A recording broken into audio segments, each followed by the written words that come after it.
August 28, 1944, dust swirls through the shattered orchards near Verdun, France. Inside a requisitioned stone farmhouse, General George S. Patton paces a pistol on his hip, a map spread across a scarred oak table. His Third Army has raced for 100 miles in 3 weeks, crushing German rear guards, liberating towns, before their names reached Allied headquarters. Now, just 70 miles from the German border, his fuel trucks sit empty. Yet in his mind, the war could be over by Christmas if only he's given the green light. Outside, the rumble of distant thunder mixes with the growl of idling Shermans. Winter is coming. And so is a decision that will shape the final months of the war. By late August 1944, the Allies had shattered Nazi defenses in Normandy.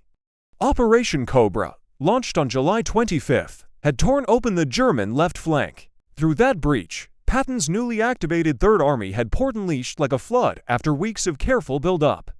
In just 18 days, his armored columns covered more ground than the Allies had in the previous 2 months.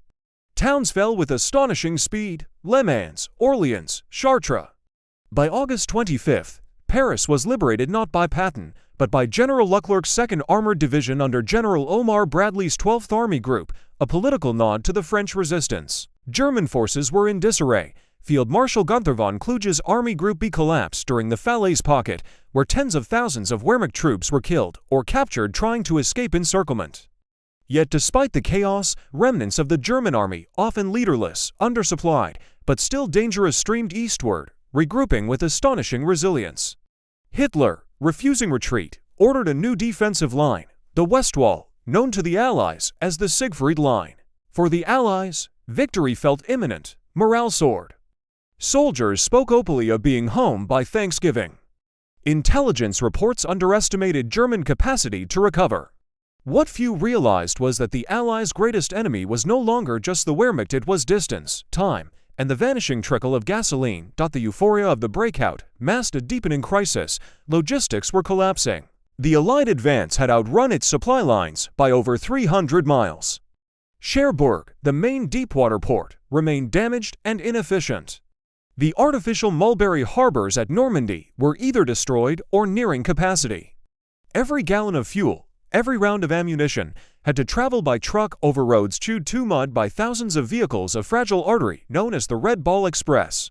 At the peak of the advance, Patton's Third Army alone burned 400,000 gallons of fuel per day. Yet daily allocations from SHAEF Supreme Headquarters Allied Expeditionary Force dwindled to less than a quarter of that. On August 27, Eisenhower's logisticians informed field commanders that fuel would be prioritized not for momentum, but for balance. Patton, fuming, reportedly said, "My men can eat their belts, but my tanks can't run on corned beef." Meanwhile, Field Marshal Bernard Montgomery, commanding the British 21st Army Group in the north, lobbied fiercely for resources to launch his own bold thrust through Belgium and into the Ruhr, Germany's industrial heartland. He envisioned a single, decisive blow to end the war.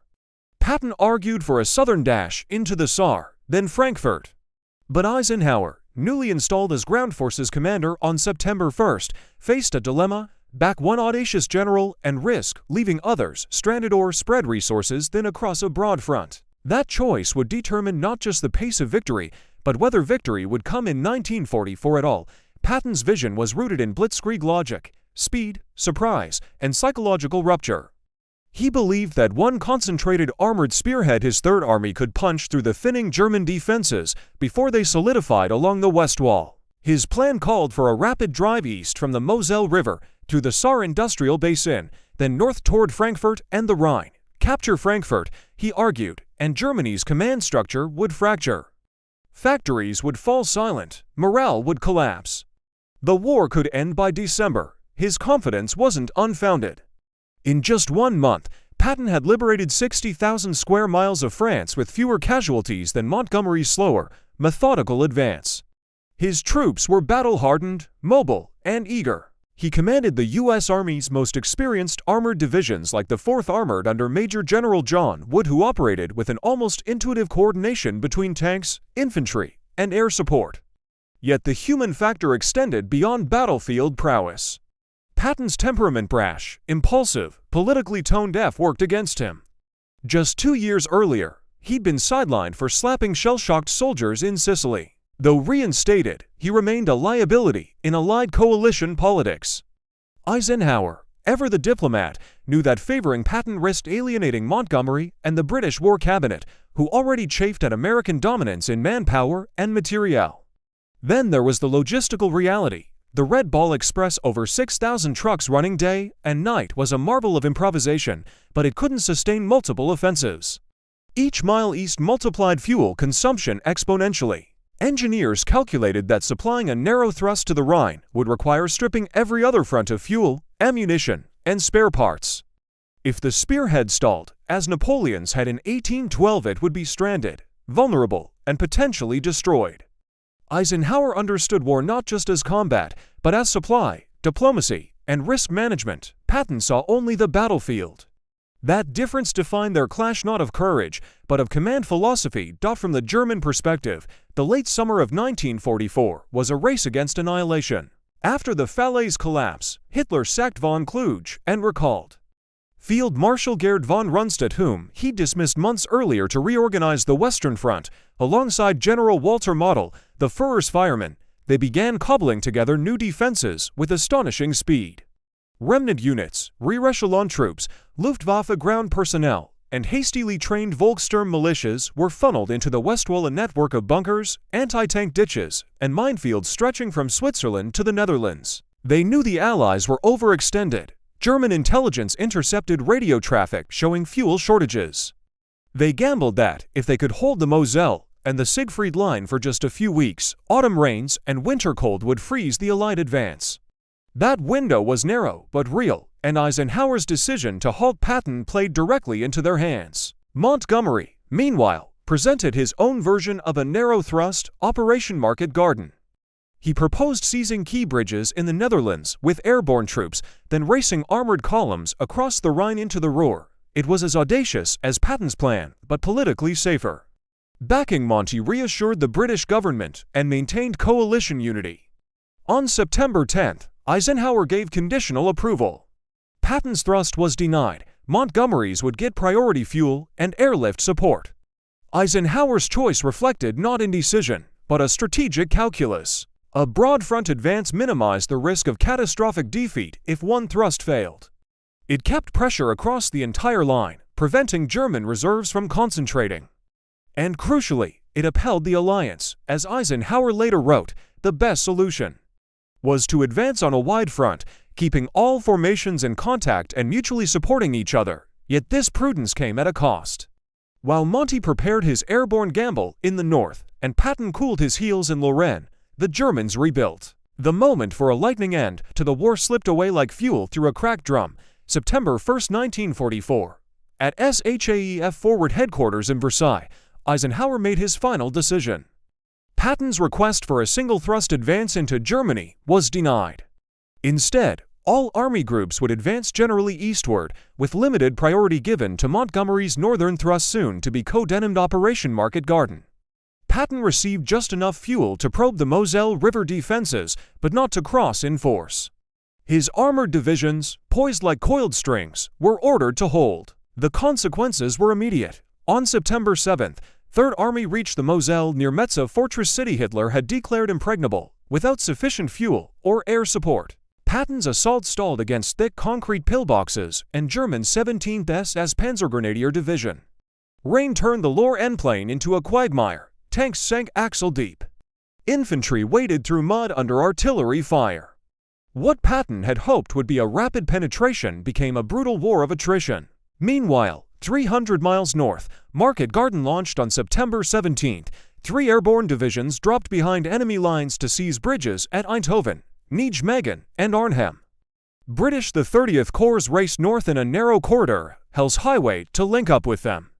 For 3 days, success seemed possible, but German resistance at Arnhem, underestimated by Allied intelligence, proved fatal. The British 1st Airborne Division was encircled and decimated. By September 25th, the operation was abandoned. The Rhine remained uncrossed. Eisenhower's gamble had failed. Yet still, he did not redirect resources south to Patton. The broad front strategy held. Daily, supply convoys that might have fueled a dash to Frankfurt instead crawled towards static positions across France, Belgium, and Luxembourg. German engineers used the reprieve to reinforce the West Wall with fresh troops, artillery, and Panther tanks pulled from quieter sectors. By early October, the Siegfried Line bristled with renewed menace. Patton, ever the dramatist, wrote in his diary, "Had we been allowed to go, we could have walked into Germany." Military historians would later note that on September 1st, only 49 understrength German battalions stood between Third Army and the Rhine. By November, that number had tripled. By mid-September 1944, the momentum that had carried the Allies from Normandy to the German frontier had evaporated. Patton's Third Army, once the spearhead of liberation, was mired in the bloody siege of Metz, a city it would not fully secure until late November. Each day of delay allowed the Wehrmacht to strengthen its positions. Mines were laid in depth, anti-tank ditches were dug. Concrete bunkers, many untouched since 1940, were reoccupied and rearmed. The West Wall, once dismissed as obsolete, now loomed as a formidable barrier. Eisenhower's broad front strategy ensured no single Allied army was catastrophically exposed, but it also ensured none could deliver a decisive blow. Resources remained thinly spread. On September 22, Eisenhower allocated just 1,000 gallons of fuel per division per day, barely enough for local patrols. Patton, forced to ration even his reconnaissance units, later remarked bitterly, "I could have taken the whole damn German army prisoner if I'd had the gas." The cost of caution mounted. In Lorraine alone, the U.S. 3rd and 7th Armies suffered over 70,000 casualties between September and December, most in grinding, frontal assaults against fortified towns like Brest, Fort Driant, and the Hurtgen Forest further north. These were not battles of maneuver, but of attrition, the very kind Patton had sought to avoid. Worse, the delay gave Hitler time to conceive and prepare the Ardennes offensive. By early December, German forces had secretly massed 25 divisions, including nearly 1,000 tanks, along a quiet sector of the Belgian frontier, held by inexperienced American troops. On December 16, they struck. The Battle of the Bulge erupted, catching Allied intelligence completely off guard. It became the largest and bloodiest single battle fought by the United States in World War II, with over 89,000 American casualties. Ironically, it was Patton who would help stem the crisis, executing a stunning 90-degree pivot north with Third Army in winter conditions to relieve the besieged town of Bastogne. His speed under pressure vindicated his doctrine of relentless offense. Yet that very capacity had been restrained months earlier, when the war might have ended without the snows of Bastogne ever falling. The decisive breakthrough never came in 1944. Instead, the Allies crossed the Rhine only in March 1945, 4 months after Patton's window of opportunity had vanished in the Lorraine mud. The war would grind on, costing hundreds of thousands more lives. The immediate consequences of Eisenhower's decision were measured in lives, terrain, and time. Between September 1944 and January 1945, the Western Allies suffered over 300,000 casualties in what military historian Russell Weigley later called the slow, grinding war of attrition that Eisenhower had hoped to avoid. Patton's Third Army alone lost more men in the Lorraine campaign than in the entire breakout from Normandy. Metz, finally captured on November 22, yielded little strategic gain, its rail hubs to damage to support a major offensive. German forces, meanwhile, used the autumn to rebuild. By December, the Wehrmacht had stabilized the Western Front, with over 40 divisions, many reconstituted from shattered units that had escaped Normandy. The West Wall, once lightly held, now bristled with artillery, mines, and fanatical defenders. Hitler's gamble in the Ardennes, though ultimately doomed, succeeded in delaying the Allied advance into Germany by months. Even Eisenhower acknowledged the cost. In a December 1944 letter to General Marshall, he admitted, "We missed a golden opportunity in September." Field Marshal Montgomery, in his memoirs, conceded that Patton's instinct for exploitation was unmatched.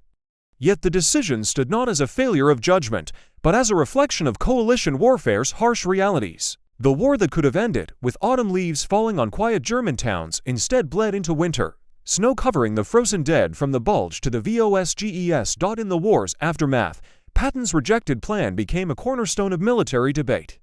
Historians like Martin Blumenson and Carlo D'Este argued that a concentrated thrust in early September, backed by even modest logistical priority, could have breached the Rhine before German defenses coalesced. The U.S. Army's official history noted that Germany was more vulnerable in September 1944 than at any time before or after. Yet others, including Eisenhower's biographer John Edward Smith, defended the broad front approach as the only politically and militarily sustainable option.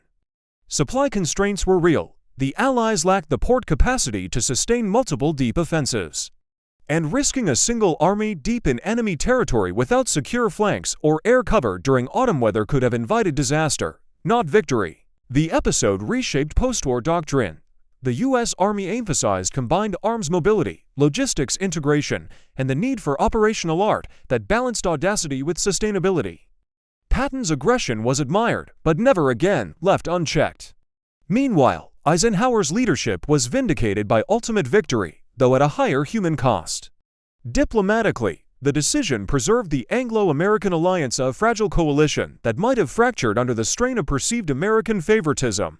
In the end, the rejection of Patton's plan was not a verdict on his genius, but a recognition that modern war is fought not only on battlefields, but in supply depots, strategy rooms, and the silent calculus of alliance politics. In the end, Patton's rejected plan reveals a timeless tension in warfare, the clash between boldness and balance, between the lightning strike and the steady march. His vision was not fantasy, it was grounded in momentum, psychology, and the brutal logic of pursuit. Yet Eisenhower saw a larger battlefield, one where diplomacy, logistics, and coalition unity were as vital as tanks and courage. The war was not lost in September 1944, but it was prolonged. And in that delay, the cost of caution became the burden of history. What might have been remains one of World War II's most haunting questions, not of what failed, but of what was never allowed to succeed.